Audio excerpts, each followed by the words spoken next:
আজকে আপনাদের শোনাবো আমাদের শেষ নবী মোহাম্মদ মুস্তাফা সাল্লাল্লাহু আলাইহি সাল্লাম এবং তার বিবি খাদিজার বিয়ের ঘটনা। একদিন মক্কার কুরাইশ গোত্রে জন্ম নেওয়া একজন তরুণ, যাকে সবাই আল আমিন নামে চিনত, ধীরে ধীরে নিজের সততা ও ন্যায়পরায়ণতার জন্য গোটা শহরে পরিচিত হয়ে উঠলেন। তিনি ছিলেন হযরত মুহাম্মদ সাল্লাল্লাহু আলাইহি সাল্লাম। তার বয়স তখন 25 বছর। আরেকদিকে মক্কার একজন সমৃদ্ধ ব্যবসায়ী নারী হযরত খাদিজা, যিনি তার চরিত্রের জন্য তাহিরা নামে পরিচিত ছিলেন, তার বয়স ছিল 40 বছর। তিনি ইতিমধ্যে দুবার বিধবা হয়েছেন এবং তার একটি সফল ব্যবসা ছিল। একদিন হযরত খাদিজা শুনেন যে হযরত মুহাম্মদ সাল্লাল্লাহু আলাইহি সাল্লাম একজন অত্যন্ত সৎ ও দক্ষ ব্যক্তি। তার ব্যবসার জন্য একদিন বিশ্বস্ত কর্মীর প্রয়োজন ছিল। তাই তিনি তাকে তার বাণিজ্যিক কাজে নিযুক্ত করলেন এবং শামের বাণিজ্য সফরে পাঠালেন। সফরে তার সঙ্গে ছিলেন মাইসারা এর বিশ্বস্ত কর্মচারী।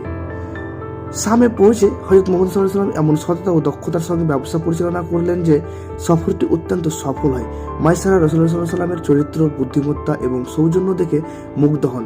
সফর থেকে মক্কায় ফিরে তিনি খাদিজাকে সবকিছু জানালেন। এই ঘটনার পর হযরত খাদিজা অনুভব করলেন হযরত মুহাম্মদ সাল্লাল্লাহু আলাইহি সাল্লাম কেবল তার ব্যবসার জন্য উপযুক্ত নন, বরং তার জীবনসঙ্গী হিসেবেও তিনি হতে পারেন একজন আদর্শ ব্যক্তি। যদিও তিনি বয়সে বড় ছিলেন, তার মনে কোনো দ্বিধা ছিল না। তিনি তার বান্ধবীর মাধ্যমে হযরত মুহাম্মদ এর কাছে বিয়ের প্রস্তাব পাঠালেন। প্রথমে রাসূলুল্লাহ সাল্লাল্লাহু আলাইহি সাল্লাম খানিকটা অবাক হয়েছিল, কারণ হযরত খাদিজা ছিলেন মক্কার এক সম্মানিত নারী। কিন্তু পরে তিনি বুঝতে পারলেন খাদিজা এর প্রস্তাবে গভীর শ্রদ্ধা ও ভালোবাসার প্রতিফলন রয়েছে। তিনি প্রস্তাবটি গ্রহণ করলেন। বিয়ে খুবই সাধারণভাবে সম্পূর্ণ হলো। হযরত মুহাম্মদ সাল্লাল্লাহু আলাইহি সাল্লাম এর চাচা আবু তালিব এবং খাদিজার চাচা আমর বিন আসাদ বিয়েতে উপস্থিত ছিলেন। বিয়ের পর তাদের জীবনে ভালোবাসা ও শ্রদ্ধার ভিত্তিতে এগিয়ে চলল। খাদিজা ছিলেন হযরত মুহাম্মদ সাল্লাল্লাহু আলাইহি সাল্লামের জীবনের প্রথম সঙ্গী। তার সবচেয়ে বড় সহায়ক। তাদের দাম্পত্য জীবন ছিল শান্তিপূর্ণ এবং প্রেমময়।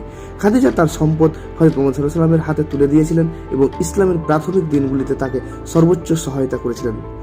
এই সম্পর্ক শুধু ভালোবাসা নয়, বরং পারস্পরিক শ্রদ্ধা, ত্যাগ এবং অবস্থার এক অনন্য উদাহরণ হয়ে আছে।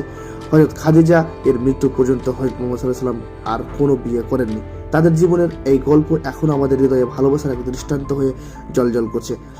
আপনারা যদি আমাদের নবী সাহেবকে ভালোবেসে থাকেন এবং আল্লাহকে ভালোবেসে থাকেন, তাহলে আমার চ্যানেলটা অবশ্যই সাবস্ক্রাইব করবেন এবং শেয়ার বাটনে ক্লিক করবেন।